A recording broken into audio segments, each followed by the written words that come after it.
এত পরিমাণে গতি কি বলবো আমি, মেশিনকেও তারা ফেল বানায় ফেলাইবো। বিদেশে তো মেশিন দিয়ে ইট বানায়। কষ্টের জীবন, অনেক তাপের মধ্যে তারা কাজ করতেছে। এই যে দেখেন। আসসালামু আলাইকুম বন্ধুরা, কেমন আছেন সবাই? আশা করছি ভালো আছেন। আজকে আমি চলে এসেছি জামালপুরে। আর জামালপুরে বিশাল বড় একটা ইট ভাটা, এটার নাম হচ্ছে ঝুমুর। যাই হোক, দেখতে পাচ্ছেন প্রচুর পরিমাণে ইট কিন্তু এখানে তারা প্রোডাকশন করেছে। তো আজকে এই ইট ভাটায় ঘুরবো, মানে ভাল লাগতেছে। এখানে অনেক মানুষ কায়িক পরিশ্রম করে আর কি এই ইটগুলো তৈরি করে। আপনারা দেখতে পাচ্ছেন যে প্রচুর পরিমাণে ইট কিন্তু তারা এখানে তৈরি করেছে। তো এই যে দেখতে পাচ্ছেন ভাইরা কাজ করতেছে। এই যে এখানে ইট বানানো হচ্ছে, দেখুন আপনাদেরকে দেখাবো কিভাবে ইট বানানো হয়।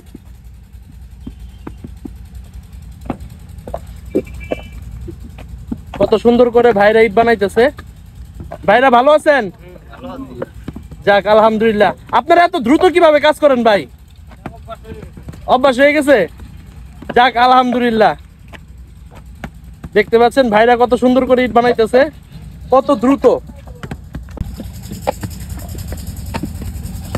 মানে এত ফাস্ট। মেশিনের থেকেও ফাস্ট হাত, মেশিনের থেকেও তাদের হাতের গতি বেশি। কেন বললাম? এই যে দেখেন তারা কত দ্রুত কাজ করতেছে। সারাদিনে নাকি তারা 4 থেকে 5 হাজার ইট তৈরি করে। দেখতে পাচ্ছেন কি পরিমাণ তাদের গতি, মানে এত পরিমাণে গতি কি বলবো আমি, মেশিনকেও তারা ফেল বানায় ফেলাইবো। বিদেশে তো মেশিন দিয়ে ইট বানায়, আর আমাদের বাংলাদেশের মানুষ দেখেন কতটা পরিশ্রমী, দেখেন, মানে কি বলবো, ভাষায় প্রকাশ করার মতো না। তারা যে কত কষ্ট করে, দিন রাত পরিশ্রম করে তারা তাদের পরিবারকে চালায়। দেখতে পাচ্ছেন কত দ্রুত গতি। সারাদিনে নাকি এক একজন ভাইরা 5 হাজার থেকে 4 হাজার ইট তৈরি করে। আর এটা হচ্ছে জামালপুরের একটি ইট ভাটা, ঝুমুর ইট ভাটা। দেখতে পাচ্ছেন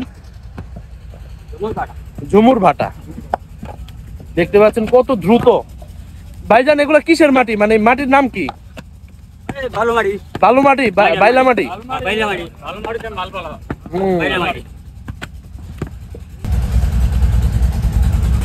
তো আজিজুল ভাই, ইট ভাটা এসে আপনার অনুভূতি কি? অনুভূতি আলহামদুলিল্লাহ ভালো।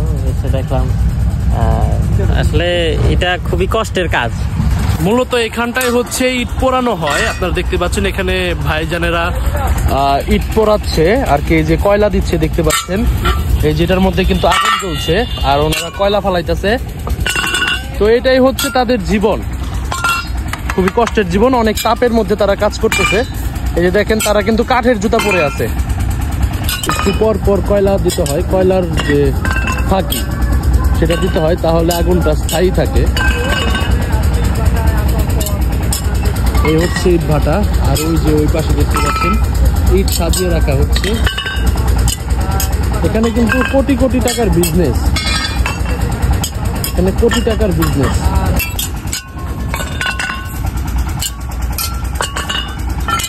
এখানে কতক্ষণ পর পর ভাই দিতে হয়? মানে এই যে দিতেই থাকা লাগে কয়লা একটু পর পর। তো বন্ধুরা, এই ছিল আজকের ভিডিওটি কেমন লাগলো অবশ্যই জানাবেন। ইট ভাটার মানুষের জীবন যাপন আপনাদের মাঝে তুলে ধরলাম। দেখতে পাচ্ছেন তারা কিভাবে কাজ করতেছে।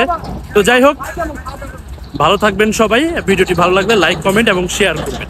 ধন্যবাদ সবাইকে।